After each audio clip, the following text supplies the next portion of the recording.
Hey everybody, this is Perch, and I'm here with Joe Corallo again. How are you doing, Joe? I'm all right, Perch. How are you? I'm doing great. We have the pleasure of interviewing the great Katana Collins. How are you doing today? Hi, I'm good. I'm good. How are you guys doing? Not too bad. Yeah, we're. I'm very excited to talk to you. I mean, you just finished up this White Knight Harley Quinn series, which was great. I know I enjoyed it. A lot of people really enjoyed that. Thank you. So we want to talk to you about that. But Joe, you wanted to talk. You had a different thing you wanted to start with. Yeah, I heard through your website, which is there's probably going to be a link to that below this interview, that you love coffee. It's beyond love. It is a full-on monogamous relationship with all of its negatives and positives that comes with. Nice. So do you buy already ground coffee? Do you have to grind your own beans? Where do you fall in this? Are we talking French presses? Are we talking drip? French press. I'm a French there we go. kind of gal. Yeah.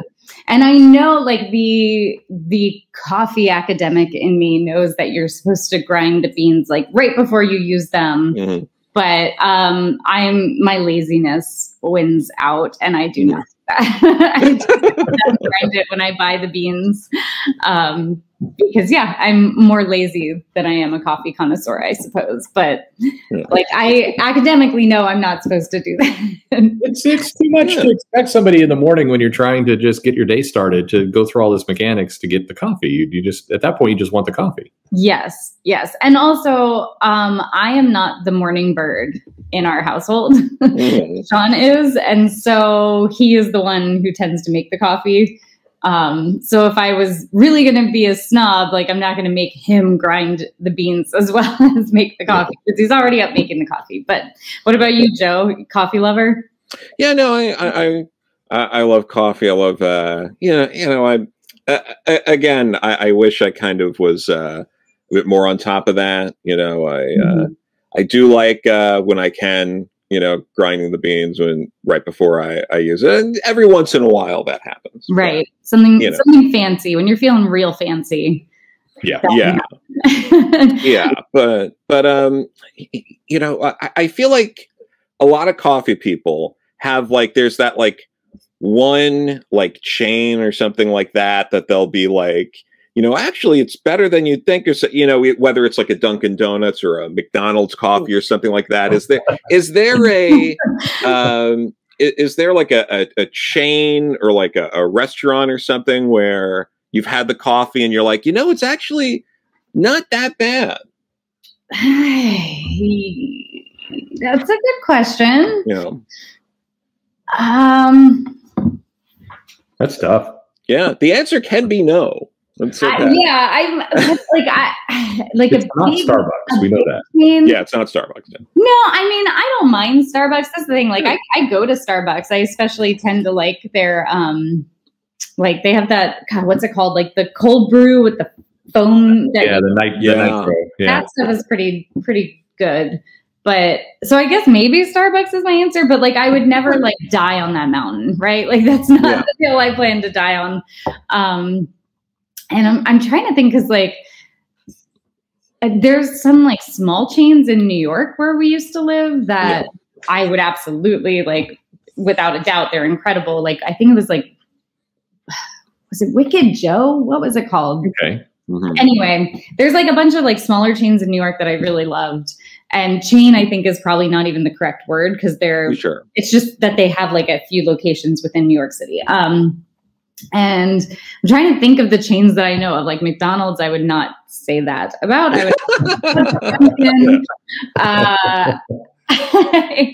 I don't know that I've ever had coffee at a chain restaurant like Chili's or what would that be like? Okay. Oh God. Yeah. But I will whiskey there. Yeah. We had this I don't even remember. I'm sure Sean found it somewhere because he tends to find the very fun, extravagant things in our life. But it was I think it was the most expensive coffee per ounce Yeah. And the reason it was so expensive is because the coffee bean was fed to elephants. Oh, yeah, yeah. Have you heard about this? And Yes. there's something in the digestive tract of elephants that like breaks down the acidity or something. But basically, you buy these coffee beans after the elephant poops it out. Yeah. And it was pretty good. It was very strong. It was like drinking motor oil. Wow. And it had weirdly hints of cherry. Huh. Oh, no. And I am a very adventurous eater in general. I will try, and I will try just about anything you put in front of me. I'll try anything once. Oh, we've got to get you to Japan. Yeah. Yeah. Yeah. No, I think at this point, everyone listening's now wondering, how do you take your coffee? I take my coffee light and sweet. Okay. Dollop of cream, teaspoon of sugar. All right. And actually, I guess it's not real sugar. I use fake sugar because. Which fake sugar do you prefer? Now, I am very particular about my fake sugar. I like erythritol, which sounds like a part of anatomy, but it's not. To me, it doesn't like. I think stevia has a really bad aftertaste. I think Splenda has a horrible aftertaste. So, like, it's one of the few that I feel like doesn't have an aftertaste. Nice. Yeah. I like this is a good way to start out. You get to know people in a different way. Very nice. Absolutely. I'm curious. I saw on your website, which we will link to at the bottom of this. You've gone to the coffee shop, like some local coffee shop, and that's where you do some of your writing. Is that right? It was pre-pandemic. Yeah. Oh yeah, sure. Yeah. I feel like I tend to be much more creative if I'm out and about. Yeah. Actually, there's an interesting study about ambient noise increasing productivity. And that's why a lot of people find themselves productive at coffee shops because of the ambient noise chatter. That makes sense. I've gone to the coffee shop pre-pandemic, of course, do a lot of work. And I used to, I love it. It's not the same at a park and other places, but, but you've written a number of novels. And that's actually that's your claim to fame. You've written a lot of books and best-selling books. Yeah. Yeah, I have. I've honestly not sat down and count how many books I've written anymore. I think it's over 15. Most of them romance novels, and more than one. I think at least 3 of them have been top 100 Amazon and like international Amazon bestsellers. It's really impressive. You're over 25 books. Looks like so. Crap! Look at that. And do you also enjoy like romance movies and stuff like that too, or it's mostly just the novels? No, I love rom-coms, and I love anything that's got a good happily ever after at the end. All right. Well, now I have a big question here for you, which I think a lot of other people are probably waiting for your answer. Okay. All right. Lifetime or Hallmark Channel? Oh. If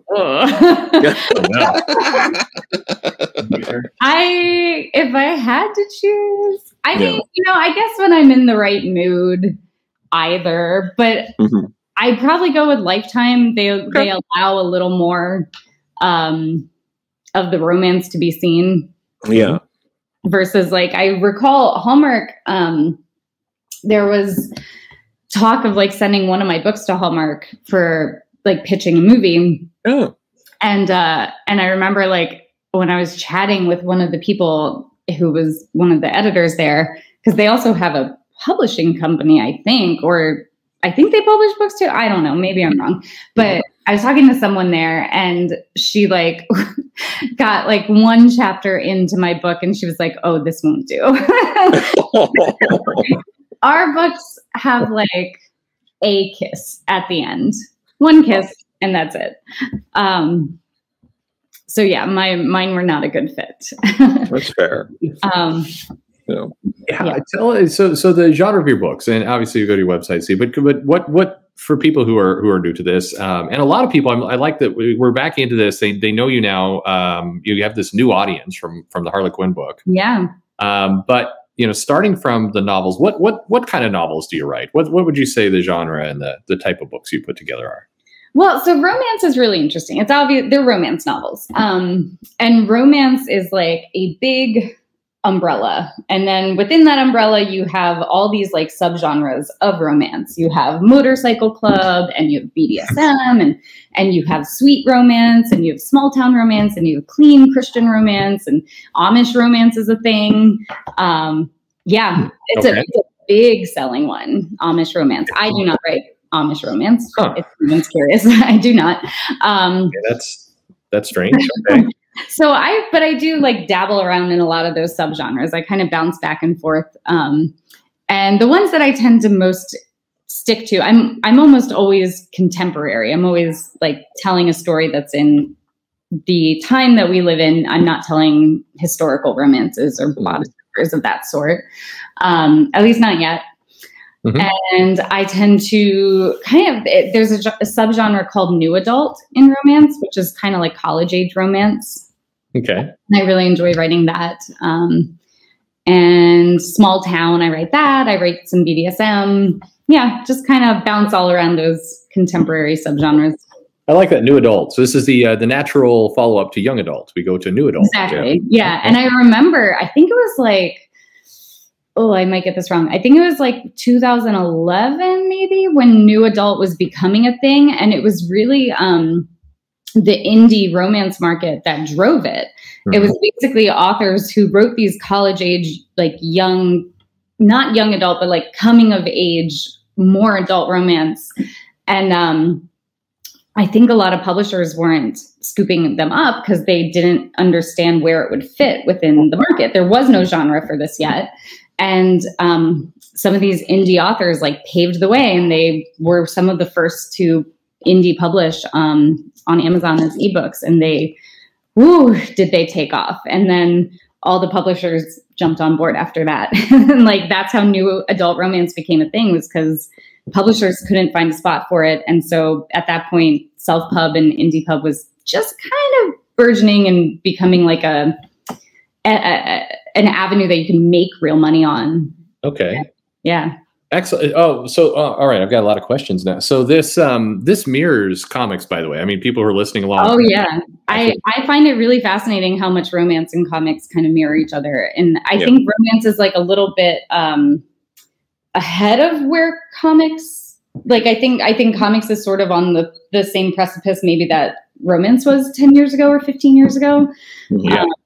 Because it doesn't seem like, even though e-comics are available and they are a thing, they're not popping in the same way yet. But I think they're probably going to.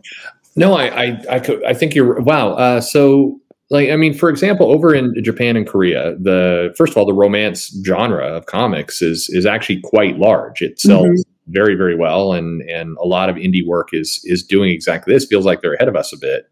Both on the digital side and in romance coming back. But, Joe and I have talked in the past about, I mean, romance as a genre for comics used to be, if not, one of the biggest, maybe the biggest. I mean, it's huge. Yeah. Jack Kirby was one of the pioneers of romance comics. Yeah. People tend to forget Kirby was a big romance comic illustrator for sure. Oh, yeah. Do you find, all right, so now I feel like I'm asking you a leading question, but with all the work you've done here with romance and everything else, you do this comic. What was the kind of lead in? Was it natural to kind of just move from, the books you've written and then into the comic world? How? It was natural in the sense of that I think a good story is a good story. So like plotting wise, it was natural. And what was so compelling to me about doing this book particularly was the fact that I think I've talked about this a lot, but Harley is one of my favorite characters. Yeah. So I was absolutely thrilled to be able to write Harley. And Sean's version of Harley is one of my personal favorite versions of Harley too. Like as soon as he mentioned that she was having babies, I was like, yeah. I have so many thoughts, but it's not my book and I can't tell you how to write this. And then it was my book and I could tell myself how to write it. So I very much wanted to tell the story of the single mother kind of struggling with that postpartum depression. And, you know, there is this sort of, it's not romance, but there's like tension between her and Bruce that I think does fit very much in the genre I know. And, you know, I think romance too it's in everyday life. Like we have love is everywhere, and it doesn't always have to be a romantic love, but so I think I was in a good place to write the story. And then of course I get to tell the origin of the love story as we view it between Jack and Harley. Yeah. So what is it? My opinion. What is it about like Harley you like? What attracts you to the character before you even started like plotting this story in this direction? What was it that really spoke to you? Yeah, that's a good question. So Sean had shown me the animated series back when we were in college, and I think he started with, because he didn't start at like season 1, episode 1. I think he started with Mad Love. Okay. Yeah. And I think that was the very first, like I had never seen a Batman movie, I think at that point. So like it was one of my first introductions to Batman, and it was her, it was Mad Love. And so there's, you know, it may not necessarily be even about the character, rather than just, it was my first foray into it, was her. Like she was my first exposure. But if I delve a little deeper, I think that at least my interpretation of Mad Love was that she was this very intelligent woman who was like drawn in by the charisma of sort of this bad / crazy person. And it kind of begs an interesting / funny question, or rather a funny, what's the word I'm looking for? Stereotype about psychiatrists that say that they tend to be crazier than their patients. Yeah. Right? That kind of that old adage. Like, yeah. One of the things I liked about the story you told with the character, because I feel like people get into the same trap with Harley a little bit. They kind of pick up on the, you know, what you're referencing. She gets drawn in by the charisma of the Joker, and he sends her on a life of crime and everything else. But then the kind of redemption arc out of that is often this kind of violent escape. Or, I mean, it's just, they write it in such a way that almost makes Harley more one-dimensional. And in your story, you took a lot of pains to have her exit out of this maybe dangerous relationship to be true to her being smart and actually, you know, a rounded character. She didn't get dumb in the process, which feels like a trap a lot of people fall into. I think that is one of the hardest parts of writing that story, and also I think part of why we told our version of it the way that we did in our book, because I found it very hard to tell a story that would be true to that character, how I wanted to see her, that delved and devolved into as abusive and chaotic of a relationship as it sometimes goes. Like it had to be like, for the way I wanted to see the story go, I wanted her to meet him as Jack, not as Joker. Because as for me, as a romance, that was a little more believable. And yeah, like we didn't take it to that same dark place that I think a lot of people sometimes do. And even as she is kind of whirlwinding into the crazy town that is Harley Quinn versus Harleen Quinzel, you still see glimmers of the smart woman that she was. Yes. It's being channeled very differently. Yeah, you never get a different character. I mean, it's still her that is evolving, as opposed to this kind of schism into something else. And it felt more true. I think that's when I look at some of the reviews for your book, people liked the way you handled the character, just because she was handled more complex depth. I don't know the word I'm looking for here, but it played out very well. And with more nuance. More nuance. There you go. Yeah. Joe with the actual English word. That's why you guys are the writers. How did so you're talking about the character. You did some research. How did you kind of get prepared to tell this story? What kind of things were you doing to move in? I did some reading, but not too much, because I try to be careful about what I read while I'm writing something. But I was more reading books for the beats of a comic are very different than a romance or any novel, particularly, and trying to learn the format of how to write a comic book was the more challenging piece of it. Learning that, I guess maybe novels do this too in a lesser way, but that feeling of like every issue has to end on this cliffhanger. Right. And that can be really challenging. And then making sure that you don't bottleneck everything to need to come together in one 22-page issue is another challenge that it presents, as I'm sure you know, Joe. Yeah. And so that was the hardest part. And like I would read comic books to really try to see those beats, even if they weren't related at all to superheroes or DC or Harley Quinn. I would just kind of read good best-selling comics and graphic novels to find that what's the word I'm looking for? My God. It's pacing, right? Pacing. Thank you. My God. Yeah. Hey, I came through. Yeah. Yeah. Were there any of those novels, graphic novels in particular, that stuck out to you that you felt like, okay, this was the pacing I was envisioning, and I see it now? How I'm going to move forward with it? No, I mean, I wouldn't say that one Sure, yeah. It's the light bulb, but I feel like it was just sort of reading over and over and getting a sense of the good, right? Like, so Monstrous stood out to me as being a really enjoyable read. Yeah. Black Hammer. I really loved, this isn't the same like DC genre as me, but I really enjoyed, oh God, it's not Cat on a Hot Tin Roof. It's the Catwoman YA graphic novel that I really liked. What's that called? I know what it is. It's a Catwoman one. I know Isaac Goodhart was the illustrator on that. Yeah. I'm trying to think. Isaac's great. Yeah. Miracle wrote it, I think. Oh, yeah. Harley Broken Glass. Yes. Right. That's Marika Tamaki, right? Yep, Marika Tamaki. Yeah, that was really great. Gotham by Gaslight. Oh, yeah. Well, that's a classic right there. Yeah, and like Sean gave me a bunch of books. Like I had a stack. I had homework. The homework material. And then some I went and found myself. Like I also remember really enjoying She-Hulk, one of the She-Hulk graphic novels. Okay. Which there's probably dozens, and I would not be able to tell you which one it was that I read.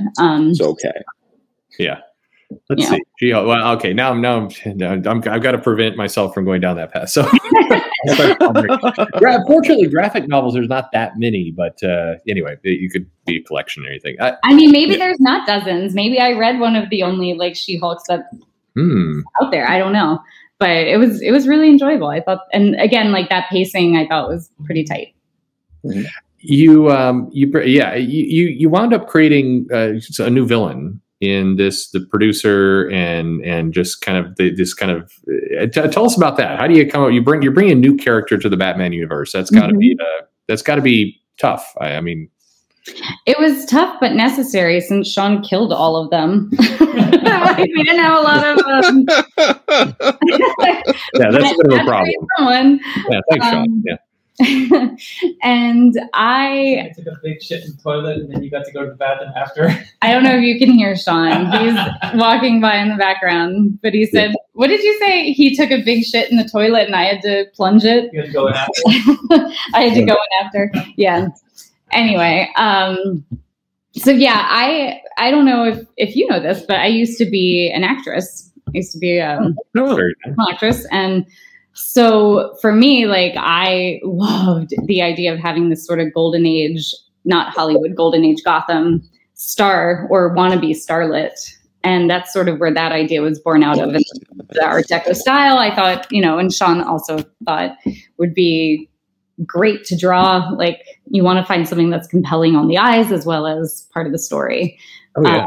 And the producer was the person that we were kind of adding into the story, you know, because we wanted there to be this idea that if all the world's a stage, you know, Gotham is the place to be for criminals. Like, and if those players are criminals and the stage is Gotham, like he wants to create his new screen. Yeah, I like that dynamic, and I really did like Starlet as a character. You got the right amount of creepy, and I mean, this was a very damaged character. Yeah, that you brought, and there's a lot of good kind of parallels to Harley in some ways, as somebody who went much further, you know, to past the point of no return. But just kind of all the beats. It fit the story Harley was going through. It Mateo did a great job on the art. I mean, it was Mateo's art's beautiful. Yeah, it really fit this world. So I mean, it's a dumb question, but were you happy with the finished product? You know, this is your first comic, isn't it? Yeah, more or less. We did a Kickstarter book called Cafe Racer years ago, which was sort of anthology style. It was one story, but anthology styled. And part of the, like Sean had like 5 students that he had come to stay with us, and that we gave them each, like, I think it was 5 or 10 pages of the story that came together. But this is certainly my first real graphic novel that's like in stores and available for purchase. Yeah. And I'm thrilled with how it came together. I mean, you couldn't ask for a better team. You know, everyone from Sean, I guess I have to give him credit. Everyone from Sean, those who don't know, Sean is my husband. I feel like everyone probably knows that by now. It would have been funny though to keep going and just like, wait a minute, why is Sean in this? Why is she so grumpy about him? Everyone from Sean to Mateo to Maggie, our editor, to the colorists that we had, nice. Even End World, who did the lettering. Everyone was just a really, really tight team. But it's, I mean, for kind of a freshman comic coming out the gate, you're talking about stepping up on the stage of Gotham. This is a big. I mean, White Knight's been a very successful comic. A lot of very passionate fans, I would say, about the comic. People who feel very invested. It doesn't feel like an Elseworlds kind of comic. People are very attached to it. Obviously, great testament to what Sean has built there. And you're coming in to do the first, kind of spin-off series. Like that's intimidating. I got to imagine that was a big deal. It was very intimidating. Yeah, I don't have a lot to add to that other than yes, it was very nerve-wracking. And there's a lot of people who had never heard my name before, and didn't even know that I had books that I had written. They just, maybe only saw the headline that it was Sean's wife coming in to write the story. And, but I think that pretty quickly after I saw anyone who at first was like, wait, and then they realized very quickly that I was a writer in my own right. No, for sure. I mean, you've got a kind of big library of work you've done. And I think the first issue probably also, I mean, it felt natural. You would not have guessed it was somebody kind of coming into this kind of big comic for the first time. It didn't read that way. So thank you. You won a lot of fans over, for sure. Sorry. So other than Harley and Bruce, who you mentioned in this so far, were there any other maybe ancillary characters that you enjoyed taking a crack at in this? The hyenas. I always felt like, well, I mean, always is a strong word. I really wanted to give, I mean, they're not dogs. Actually, did you know hyenas are closer to the feline family than they are canine? That makes sense, yeah. But I always felt like they don't get their time in the sun, and to be really a part of her family. And it's funny because there's like a line in the first issue where she says like, these are my babies. The munchkins upstairs are my kids, or something. These are my babies. And I think any parent probably who has a pet first kind of has that feeling, right? Like, this is my first baby, this dog or cat, or I don't know, hamster. I don't know if people feel that way about hamsters. Probably. It depends. It takes all kinds. But somebody does, yeah. I'm glad you brought up the hyenas, because something that was probably different for you doing prose before this is writing characters that you don't really see any dialogue or any. There's no like real narrative captions for the hyenas through this. Like so when you're writing the hyenas, what was it like? Writing that in the script and then being like, ooh, I hope they. I hope Mateo and all them like get what I'm trying to as I'm trying to describe what I want the hyenas to do. Like, how was that? Yeah, that's great. Yeah, that's an interesting question. I think that it came more naturally than I would have anticipated originally. Like it was not like easy is not the right word, right? Nothing about writing a comic is easy, but like there was kind of and I think it's a testament to the chemistry that our team had, because there were very few moments where I felt Mateo didn't get the thing I was trying to get across. Or if he was confused, he would just ask a question or, but for the most part, and Mateo's style of drawing those hyenas is so touching and beautiful and like Don Bluth all the way. Yeah. The way he draws the babies too, it's just, it had a magic quality to it. Nice. And yeah. So do you have a favorite Don Bluth film? Anastasia? Oh, Anastasia. Yeah. Okay. I mean, I don't think not because I think it's his best, but it's the one that when I was the right age, that's what came out. And as like a little actress girl who wanted to be a singer and a princess, I still think that it's some of the best music in animated film. I love music in that. And it was made into a Broadway show, which is also a wonderful Broadway musical. Yeah, I recently rewatched The Secret of Nymph. So, that's a good one. Yeah, that's a very good one. Yeah, that's really good. Yeah. I want to ask something about the hyenas, but you mentioned something, and I think Sean had mentioned I should ask you. So you mentioned wanting to be a princess, but you got to be a princess in a parade, I hear. Am I allowed to talk about that? I feel like I signed an NDA. Okay, fair enough. Did Scott talk about being Prince Charming? Yeah. So we are allowed to talk. Oh yes, he has. Yes, he definitely. So I remember when I worked there at Disney, I was told very under like no uncertain terms that you word it as you are good friends of. Yes. This character. So I would say like I'm very good friends of Ariel. Very good. I'm very good friends of Wendy from Peter Pan and Alice from Alice in Wonderland. Oh, very nice. Yeah. Right. And the only reason I got to be a good friend of Ariel was because someone got sick. Like I would not normally play that character. There we go. I love that. I have so many Disney memories of those things. But okay, so they had the hyenas. So these characters were. I mean, I like the way you brought them in, but it's worth noting, and I guess this is a spoiler. The series does start with 2, but it doesn't end with 2. Actually, it does end with 2. Okay. I mean, spoilers, right? Like people, if you haven't read it now, people at this point have read the comic. We can pause, come back in a month when the trade comes out. Yeah, it ends with her getting a puppy or a kitty. What are we calling hyenas now? A baby hyena. But yeah, we start with Lou and Bud, and we end with only Bud and his new little sister. Yeah. Is a gift from Bruce because we lost Bud in the house fire. It's I thought that moment, I mean, not like that, everybody wants to kill pets. That's not where I'm going with this, but the fact that, I mean, I felt like the kind of the evolution of Harley Quinn obviously is close to hyenas. They're part of her life. Lou is the one that died.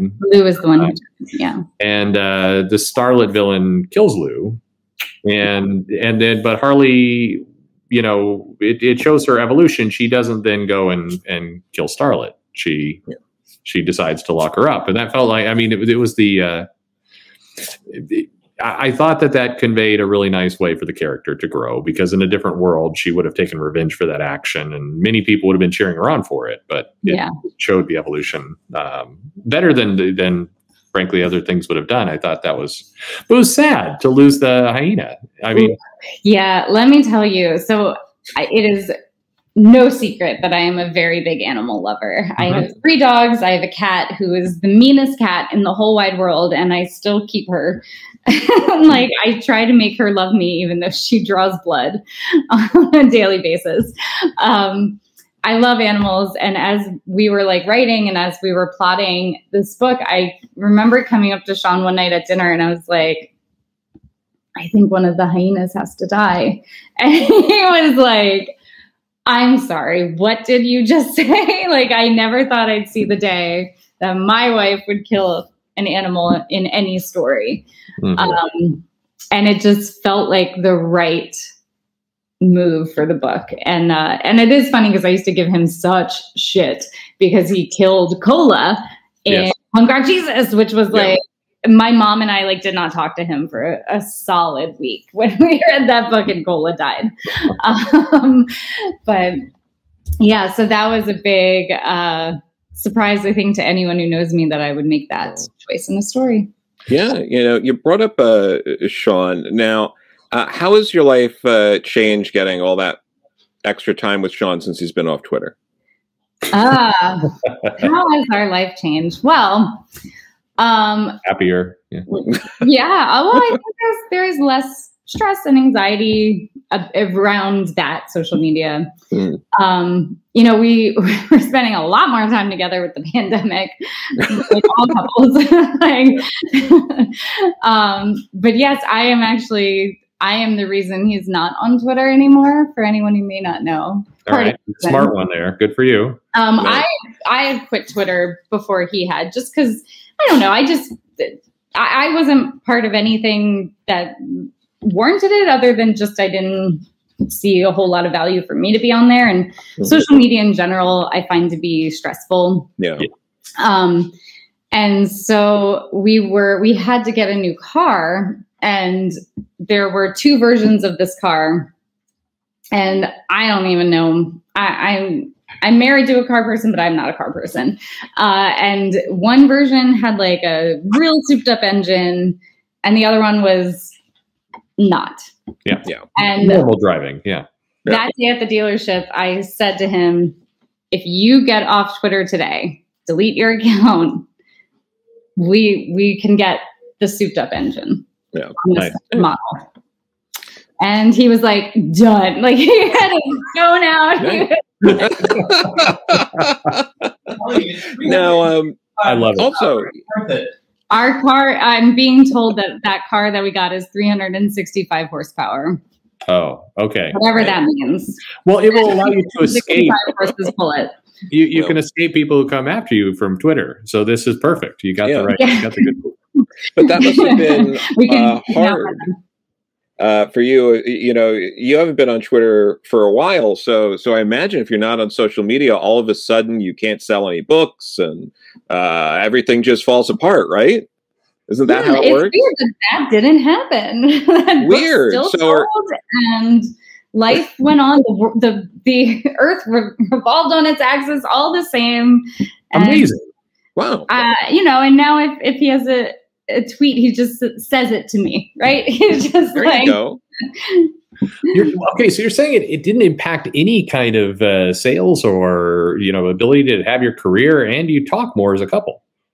Yeah, so for us at least, I have not, and again, I quit Twitter long before him, and I didn't have nearly as many followers as he did, but there was no move of that needle when I quit.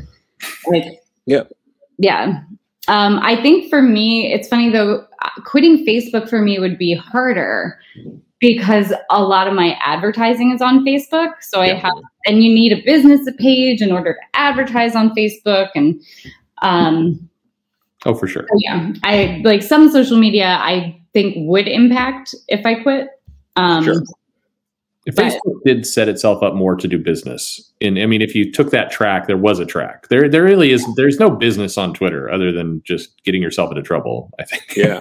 There's no business on Twitter other than everyone else's business, paid, sponsored tweets. Like that's not a thing, right? Like on Twitter, they're trying to do it years too late. Yes, like you're starting to see more promoted tweets and got things it. like that. Interesting. Yeah, it's hard, I think, to introduce a kind of a business process for someone when the trending topic is "look what I pooped." I mean, there's not a good crossover there. Yeah, coffee beans. Yeah, there you go. Yeah, coffee. Joe, did you have a book come out recently? I did. I had a book, Beckstar, through Mad Cave Studios. It's 5 issues. The first issue's out now, so that's awesome. Thank you. No, it's going well. I have a while before I have a catalog that's comparable to yours, but you know, I've got some. Not your comic book catalog and my comic book catalog are probably going to be pretty similar. Well, that's but still, you know, another thing that a lot of people bring up with Harley, and is Poison Ivy. Mm-hmm. A lot of people bring up Poison Ivy and Harley in the same breath. There's a lot of shippers of these characters. There's a lot of people who are like, if there's no Poison Ivy with my Harley, I'm not into it. Yeah. What do you think of the character of Poison Ivy? What do you think of their sort of friendship or however you want to put it? Mm-hmm. Mm-hmm. Yeah, how does it fit with you?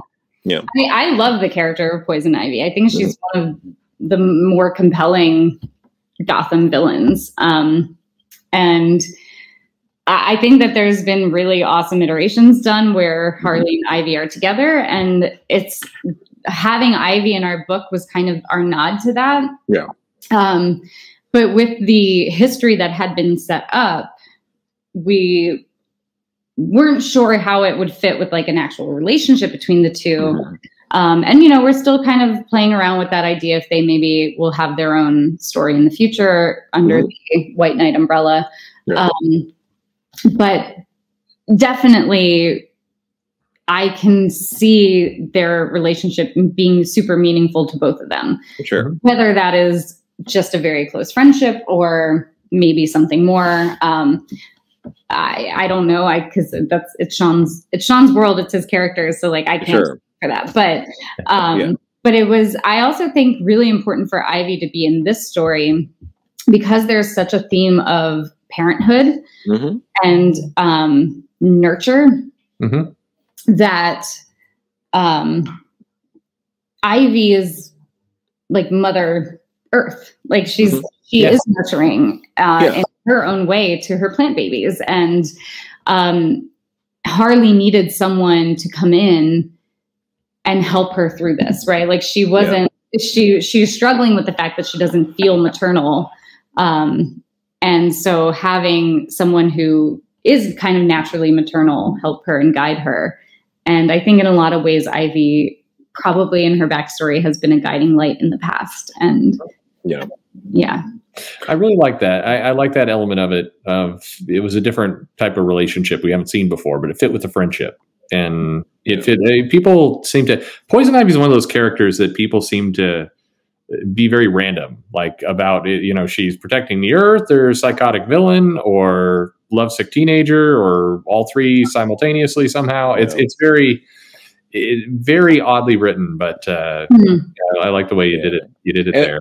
And what you're trying to tell us here is that your approach to Poison Ivy is from the story and not to just upset people if they like Poison Ivy one way or the other. No, well, it was definitely not my intent to upset anyone. No, it really just came from a place of, I obviously knew that there was a history of fans with Ivy and Harley. But when looking at the story as a whole and like wanting there to be a lighthouse of sorts for Harley to help her find her way, and who would that person be? Like, it couldn't be Bruce because Bruce isn't a parent. You know, like, and it like kind of ticking off the who it could and couldn't be. And it was like, oh my God, it's so obvious who it is. Yeah. And you know, she's with Neo. Yeah. She kind of is with Harley because you know Harley. Yeah. Yeah. And I like how you boil it down from paternal instinct, Bane or Poison Ivy. You went with Poison Ivy. That makes sense. Yeah. Good choice. Yeah. Are there any other characters, whether they're already established in the White Knight universe or not, that you're kind of like, hey, if this character shows up, I'd love to take a crack at him? Yeah, I would love to write a Zatanna story. Oh, that'd be excellent. Yeah. And I don't know whether it's in White Knight or not, but I find Zatanna very compelling. There should be an opening since Zatanna was destroyed in the round robin. So, so there should be. Yeah. We can slide those DMs right there. It would be smart to do. I mean, isn't there a show or a movie or something? There's some like media property with Zatanna, I thought, that they're working on. So I could swear I saw an option out there somewhere. You are probably right. You have your thumb on that pulse way more than I do. But you're still writing books as well. Like you have some books coming out, and you're saying, what do you have coming? What kind of book are you putting out next? So I just had a romantic comedy come out. Oh, okay, very good. Like a good beach read. That just came out. And then I am working on a new indie graphic novel. Nice. That we are planning to crowdfund. Oh, excellent. And then working on another romance series on top of that. So nice. And there was a lot of speculation that you ended the Harley Quinn setting up a potential sequel. Do you see yourself ever returning to that world? I would love to. Okay. I would love to have Harley is now living with the Batcave. How can you not write that story? It's awesome. And kind of the new balance between she's not a vigilante, but she's also not part of Gotham, GTO, and we've also set up in that little short story that came out in Harley Black, White, and Red. Like she and Montoya are still friends. Like they get along. So whatever she does in this section of time has to be at least within the gray area that Montoya allows, because they have still managed to be friends. And Montoya is essentially like a godparent, I think, to her children. Yeah. I'm hoping there's more. The trade is coming out in about a month, right? June. So June. Yeah.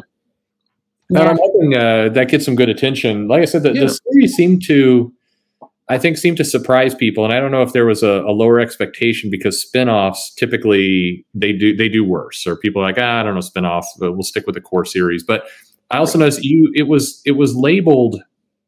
How do I want to put this? It didn't feel like a spinoff in how it was marketed. It was White Knight Harley Quinn, but they really emphasized the White Knight, so it did feel like you were getting kind of White Knight 3 in a way, but Harley Quinn. Yeah.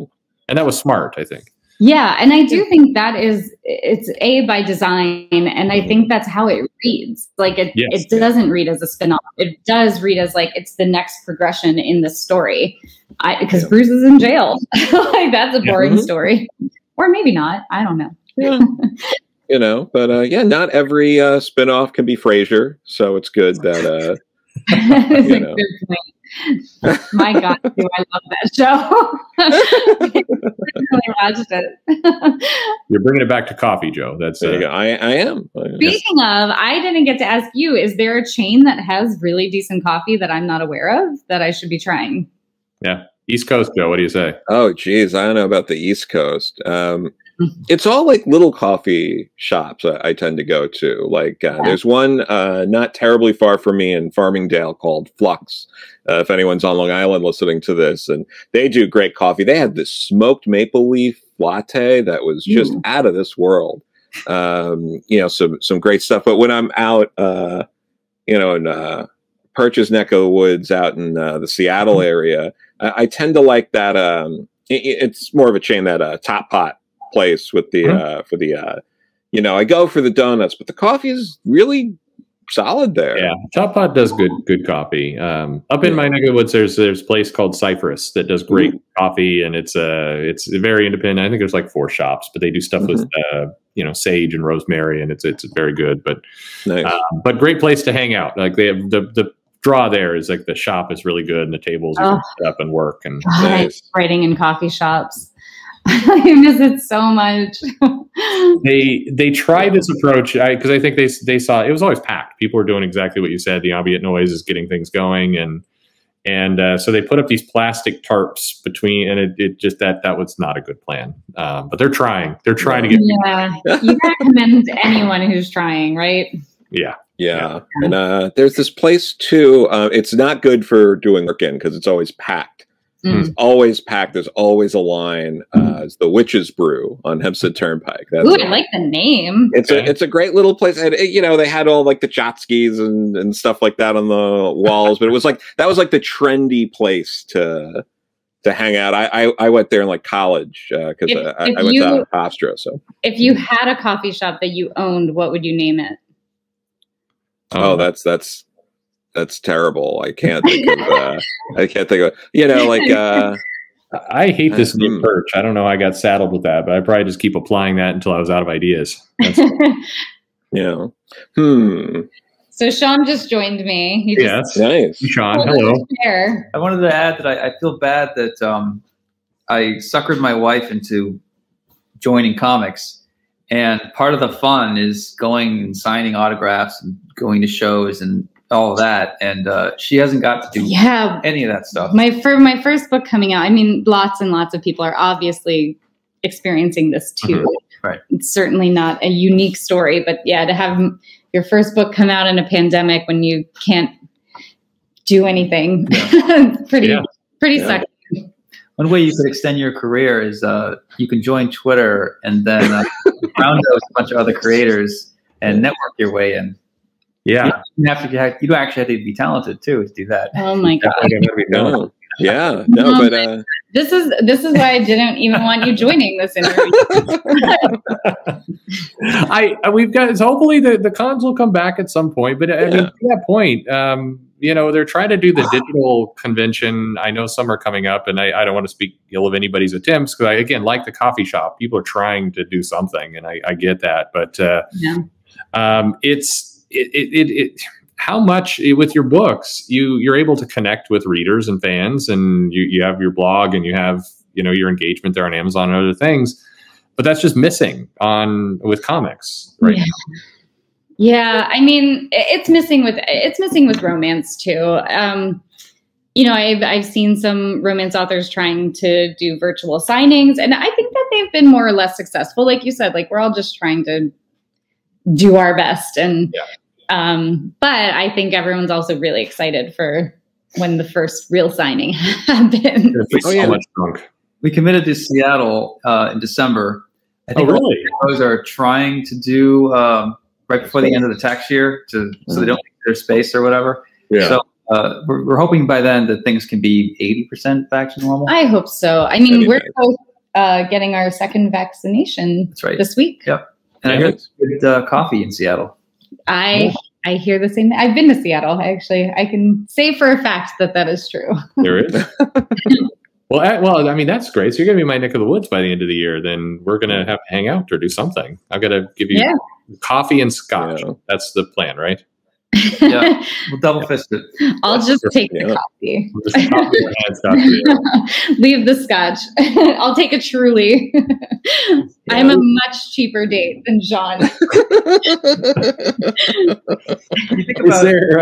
It's along that line, actually. So, doing these books, is there something that you wish comics would inherit from books? Like you're like, they have it over here. Why won't they bring it over here? Like, what is missing?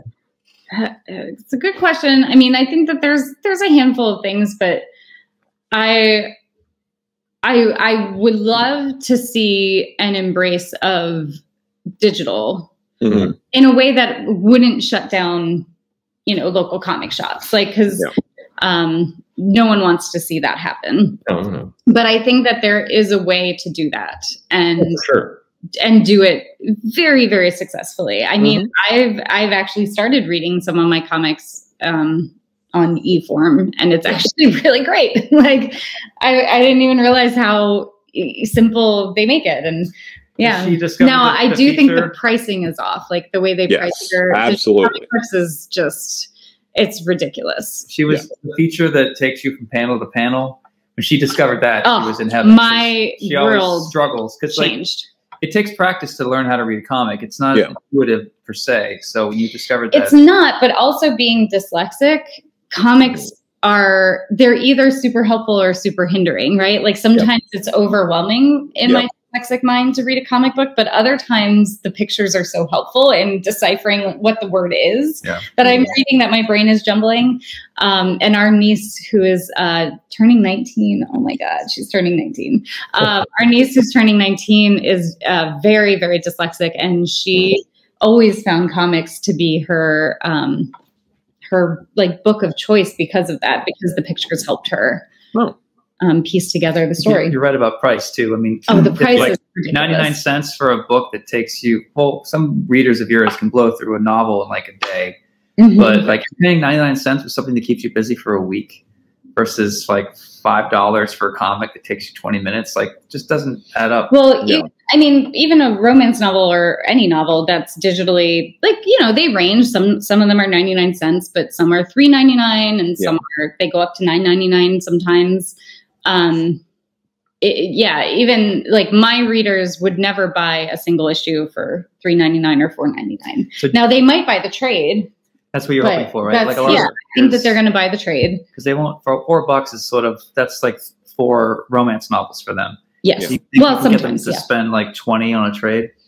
I think so. Because I think at the very least, like there's a lot of things working against a reader like mine from romance coming on board with single issue comics. Like having to wait in between each issue is a little like very disorienting if you're not used to that, right? And like for them, and I know a lot of my readers who won't even buy the first book in a series of books until all the books are out. So like if you have a series of romance novels that are going to be 5 books long, they will not buy book 1 until all 5 of yours are out.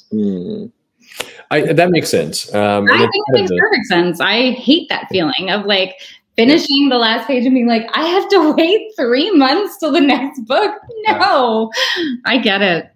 Oh, for sure. I mean, and we're seeing that with Netflix and Amazon and these different services with streaming and kind of how they're trying to put things out. And but I mean, you said something powerful there. I think 99 cents for a full story feels like a very good deal. I mean, it's a good bar. You feel like you're getting a lot for $1.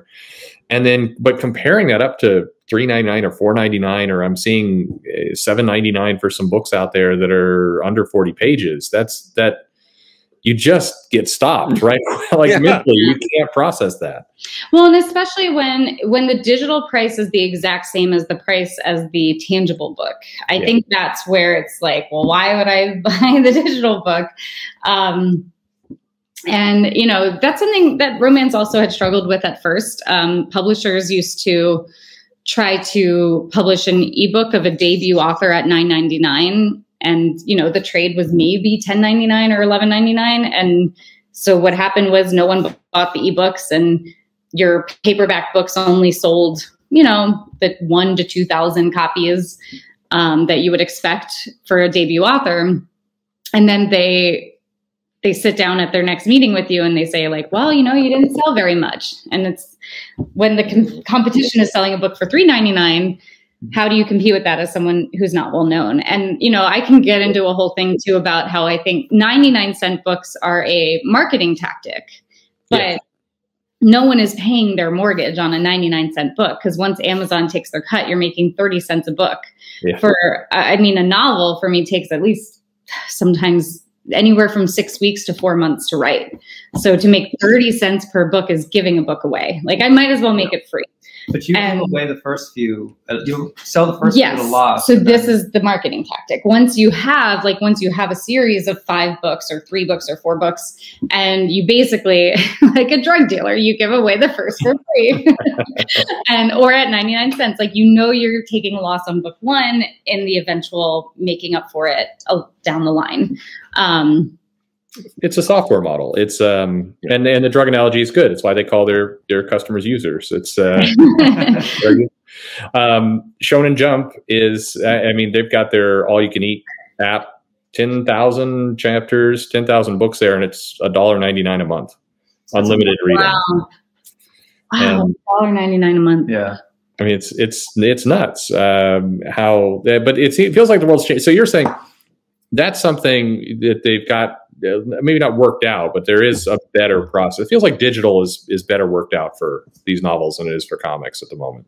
Yeah, it is. And, it came from a very different place for romance because, like I said, a lot of authors just sort of embraced the digital model that Amazon had set up for self-publishing when they couldn't get a book bought by the big 5 publishers.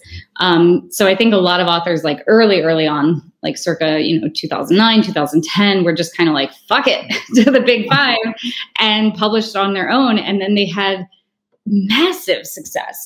Like Jennifer Lynn Armentrout, I think, was one of the first romance authors who in that new adult genre, and now she's also with a small publisher, who's the publisher is a friend of mine called Blue Box Press, I think is their publishing name, but they're a very small publisher, and they're publishing her fantasy series.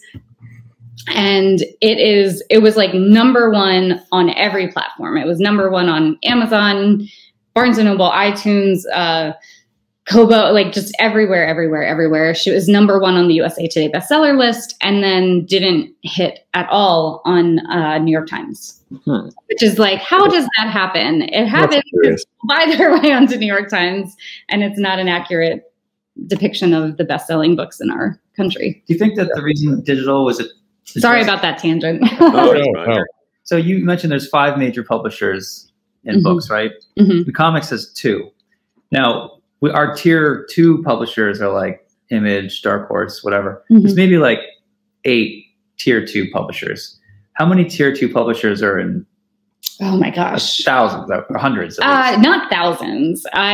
Certainly more than there are in comics. Yeah. So like more. Even authors are now creating publishing houses. So Meredith Wild is an author I know who has a publishing house. I think it's called like Waterhouse Press.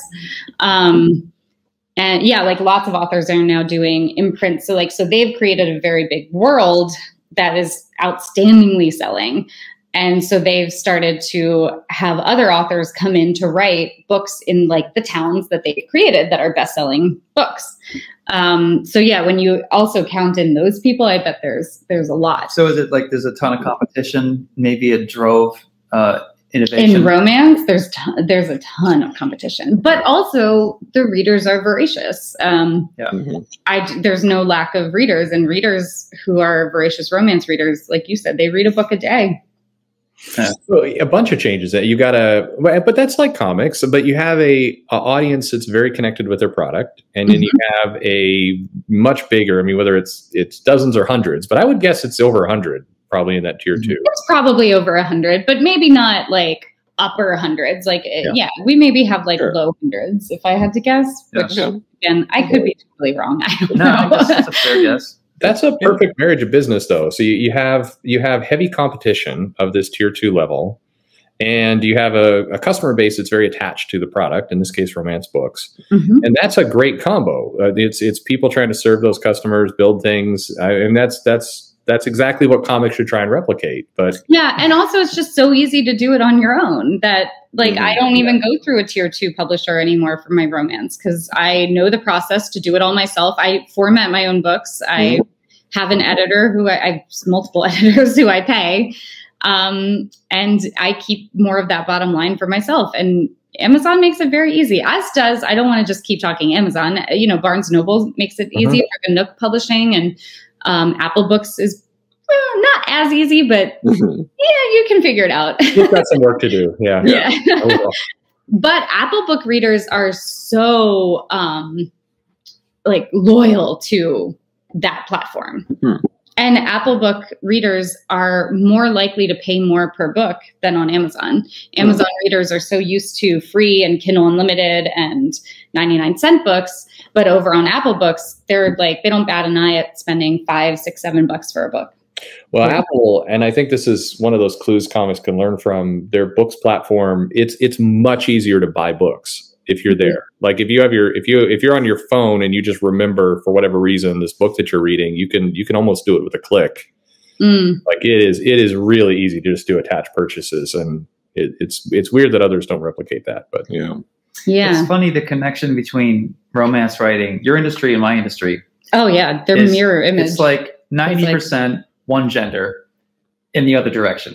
Yeah, you have fantasy fulfillment type of writing. You have a lot of really introverted people writing about these escapism. You've got publishers that are like trying to avoid the inevitable. You've got conventions where people have a lot of drinks sometimes.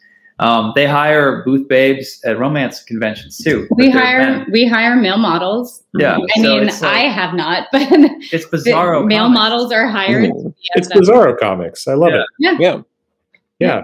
But it feels like if they learn from each other, or rather, if comics could learn from this, comics is always talking about we want to bring in a stronger female audience and all this kind of stuff. It's like it's right here. Just sure.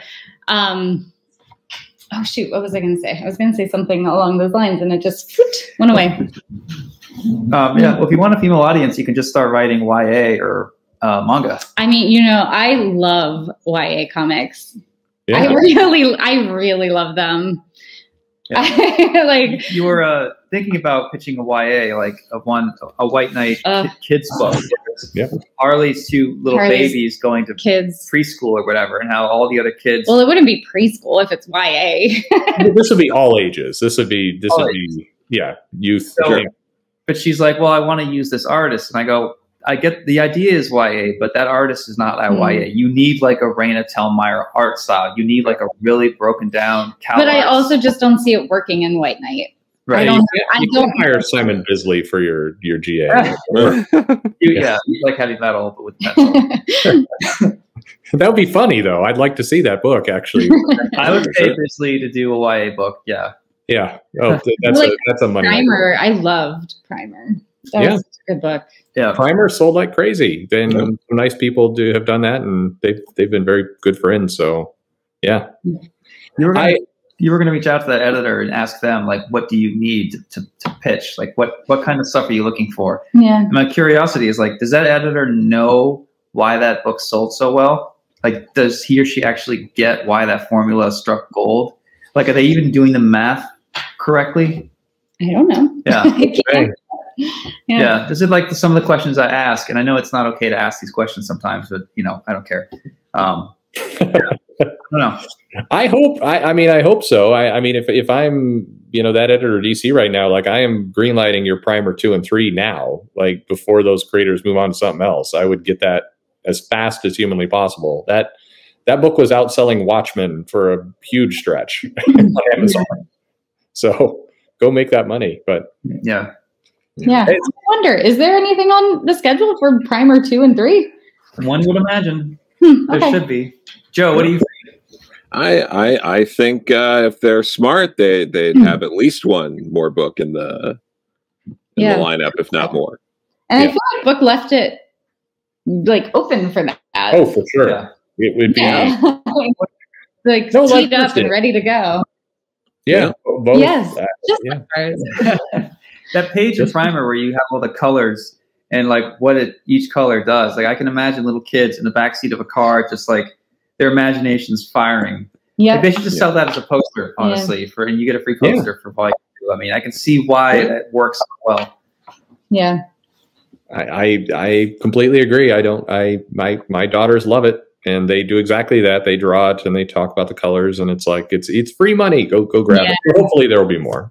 Yeah. Oh, I know what I was going to say. I was going to say that in romance, we attempted for a while, like there was a big movement of serialization of novels. Mm-hmm. Where authors were like chopping their books up into like 3 or 4 installments. And it was very popular for a short amount of time. And it also very quickly went away. And readers very quickly got annoyed and tired of it.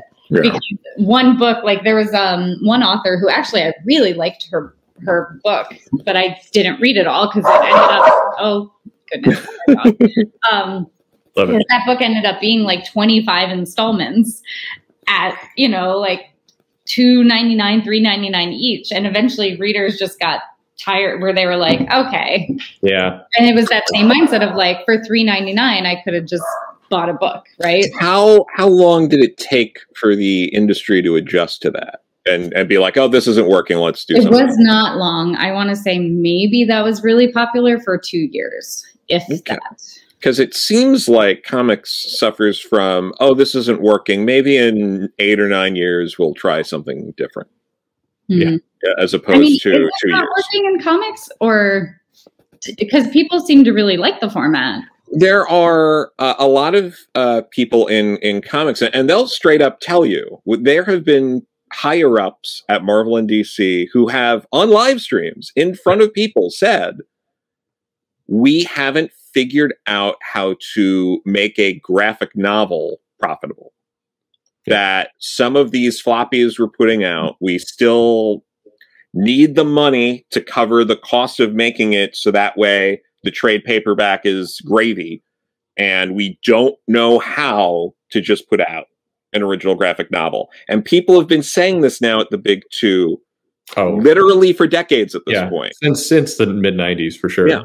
And I was, a very prominent head editor for one of the big two said this on a live stream to about 25 people.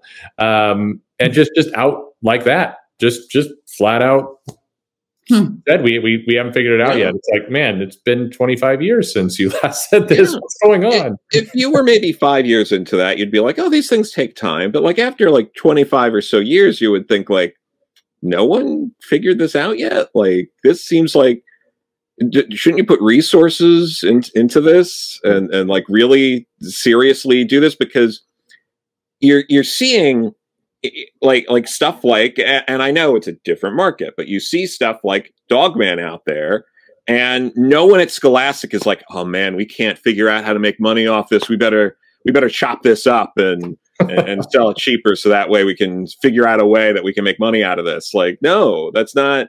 Raina Telgemeier lives in poverty, clearly. So so it's like there's a code to crack here, but instead of that, it's like, well, what if we made all the comics more convoluted by the month, and then complained about how we're not able to grow the audience? So what if we add more continuity every time? You could also make it so all the spines are different, even if it's the title.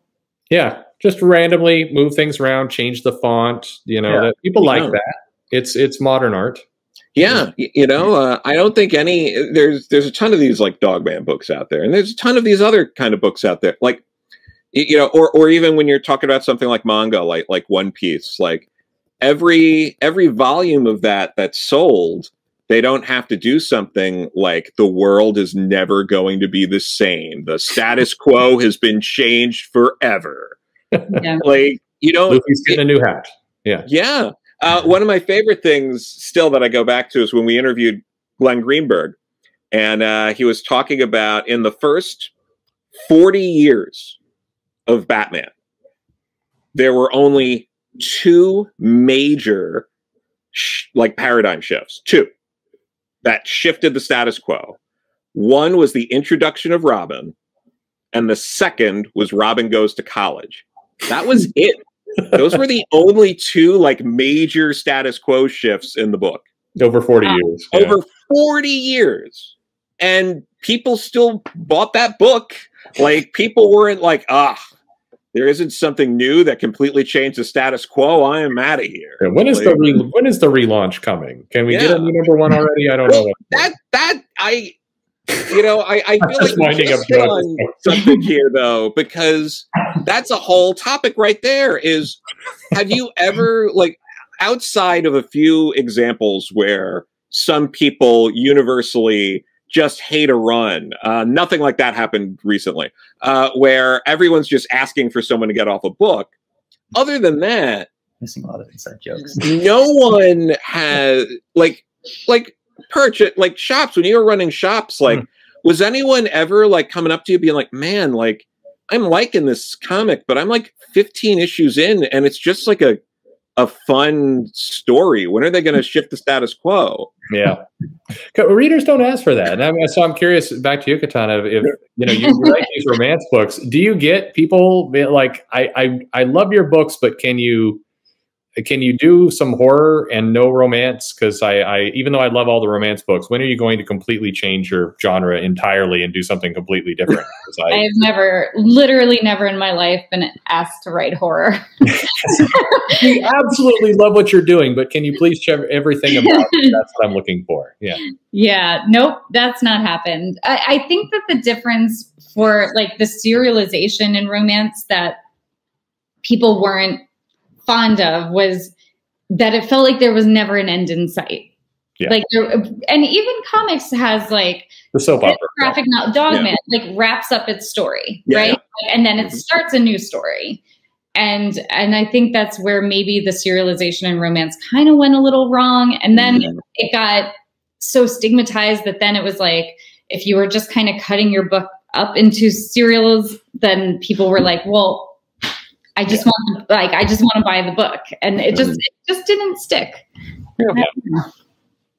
You mentioned we've taken a lot of your time, so I did want to be respectful of that. I just want to kind of ask you one more thing. You've done this comic? You kind of referred to it earlier. Are you excited to do more? You're anxious to get back into comics? I really like writing comics. I like the format. I enjoy. So like my favorite thing to write in the world is dialogue. Mm-hmm. And that's all comics is. It's great. Like, I love writing dialogue. It's like writing a play. Yeah. You know? Again, like kind of coming back to my theater and my acting background. Like it is like writing a play. Like there are stage directions that you give your artists, and then you have the dialogue, and I love it. So I am really looking forward to working on the book that I'm going to be crowdfunding. I'm looking forward to hearing about that too. When it launches, I want to chat with you again and just be able to talk about that. And hopefully people are going to go out and buy the trade or the hardcover for Harley Quinn in a month. And I hope so. I hope they get it. We need a sequel. It was really well, and the fact that it was kind of your first big series on a big stage, and it just read great. Tons of people loved what you did, and didn't make the connection, by the way, that you were married to Sean, and they're like, who's this person? And this is great. That's sweet too. I just assumed everyone knew. I feel like it was in DC's press release, and so I just assumed literally everyone knew. No one's reading no press release anymore, right? Yeah, exactly. Nobody. Even Sean whispered to me at one point. He was like, "There's a lot of inside jokes you're not getting." I can't help but notice. I mean, we're talking about that. I'm looking up on my shelf, and I've got the 2 volumes, White Knight, kind of 1 and 2, and completely different spine trade dress, just completely different size and color and everything. That's actually something as a book collector myself, man, that bothers me when I have a series and they don't match up in a perfect line in a well-designed spine. Like, it makes me a little bonkers. It's painful. I'm looking at it now, like these shelves, and the Marvel and DC stuff and the Image stuff is all over the place. And then there's a really nice ordered shelf, and I'm like, well, that's all manga. So that looks, there it is. Yeah, that looks all great. Well,